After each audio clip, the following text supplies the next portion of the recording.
Hello, peeps, and hello, peppers, and welcome to Film Friday. If you've never been here, hello, stranger. It's great to have you here. My name is Frida Martins, and this is The Wise Abraham. And on Fridays, we are always retelling a film with tarot cards. I, Frida, collect plushies and tarot decks, and I'm using the tarot cards mostly as a prompt for storytelling and for giving an input into life, not for literally foretelling the future. So let's get right into it. It's Film Festival in Reykjavik, where I live. And my favorite so far was Maspalomas. And I think the name means more pigeons. And this place is in the Canary Islands.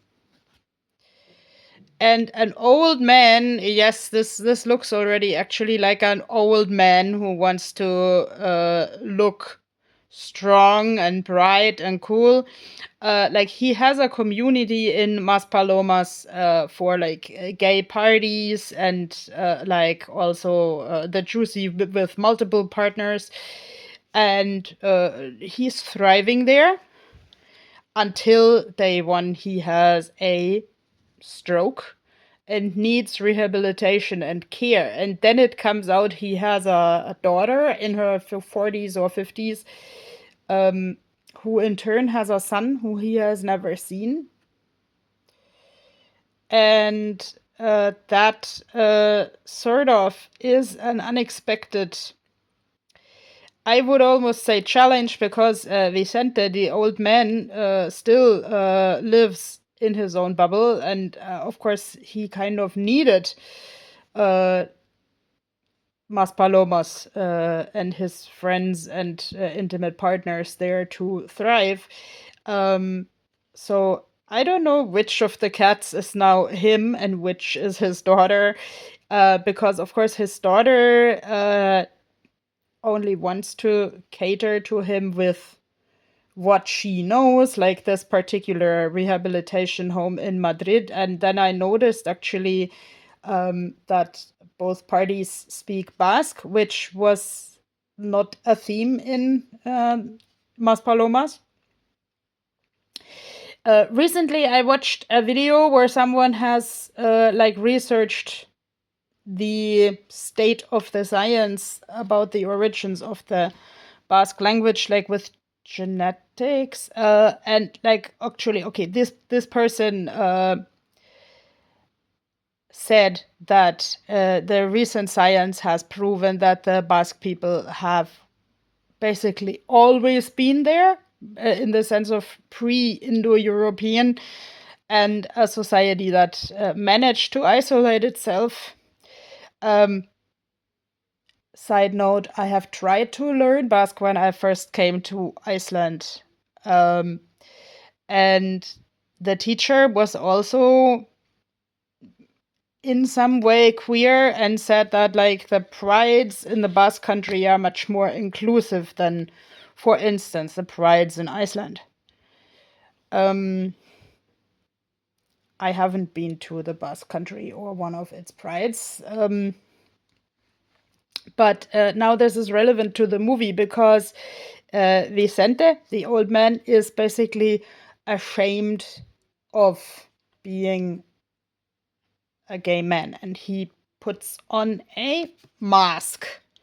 He is afraid of judgment, so like even when it turns out that like one of the young pretty male carers is gay and would even show him interest and has to wash him on a daily basis, he pretends he doesn't even know Basque, and he pretends he doesn't reciprocate. Okay, I give back this interest. And that is actually, like, let's say, a source of both sadness and, to a degree, humor.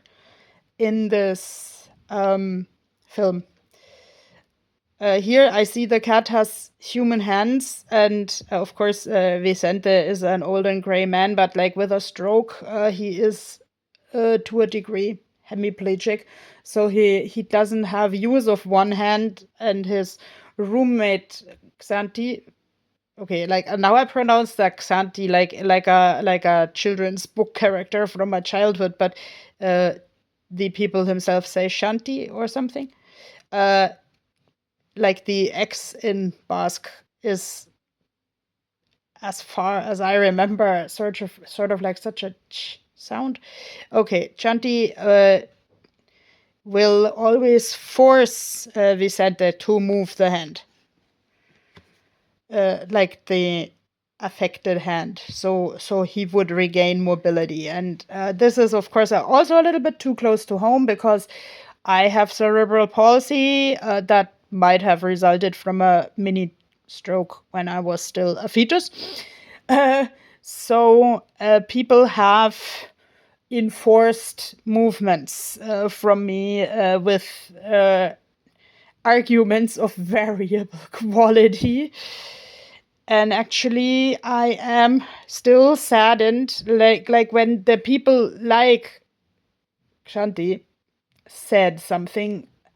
Okay, Kshanti says something really discriminating about women and foreigners and so on. And like, let's say physiotherapists have, to me, sorrily also said like really discriminating things about autists and people with mental health problems, because let's say when you're over focused on the body, the other aspects of your personality don't exist anymore. And that's really, really sad. So yes, the tower is coming down. So both for Vicente and me.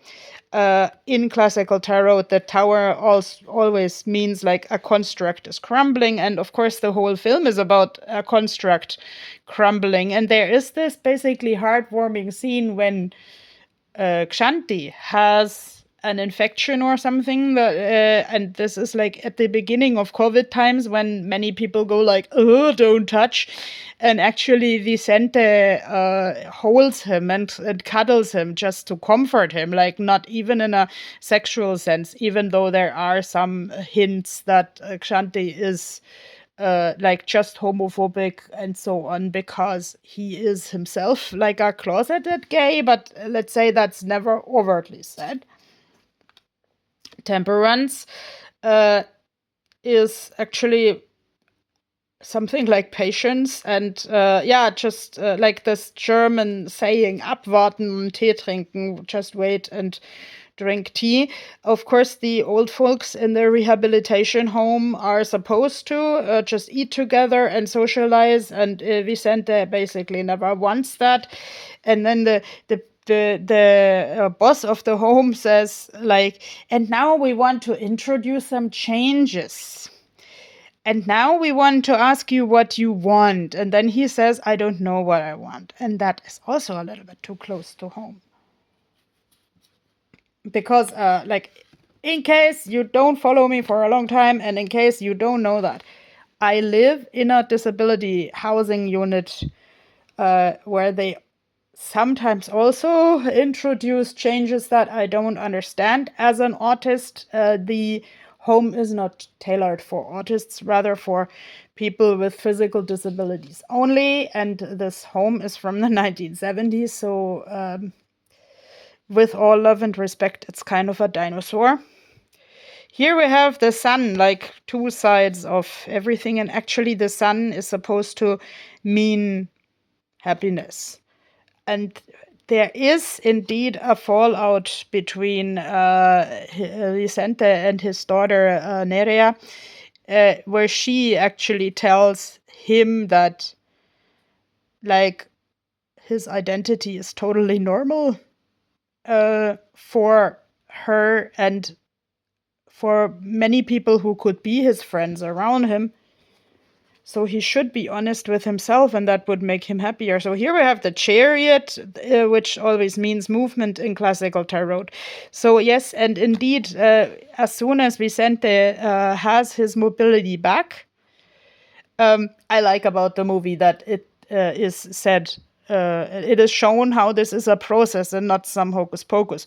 He goes back to Maspalomas, but COVID is, of course, beginning. So the beach where he used to party and ha ha ha he is very empty. And there is a young man who used to encounter other men there too, and then he suddenly says he at a point had a boyfriend who was like closer to Vicente's age. So actually this is a point where, like, now I have to almost start to cry again, because this is like a point where Vicente learns that if he only stopped being ashamed of himself, he could be quite desirable again. And okay, if you know me, you also know that one of my favorite gay films of all times is Latter Days from more than 20 years ago, where this handsome young man is a party lion. Yes, have the party lion, have the knight with a sword here. And then actually he encounters this really religious guy who talks to him about the sense of life and death. And then he starts questioning if this party life is everything. And there I actually see a parallel with Maspalomas, because Vicente learns about like the importance of family ties. I actually think the usage of his own old language is also a very important sign of this. And then he starts talking to old contacts, like from both sides again. And yeah, I just love this movie because it shows how life is not black and white, and how some people like Vicente and me make too much, like, let's say, a mind movie about what other people think. So I would actually say Sorionak, which means congratulations in Basque, to like both Vicente and to the director for finding such a good way in the end. Bye bye.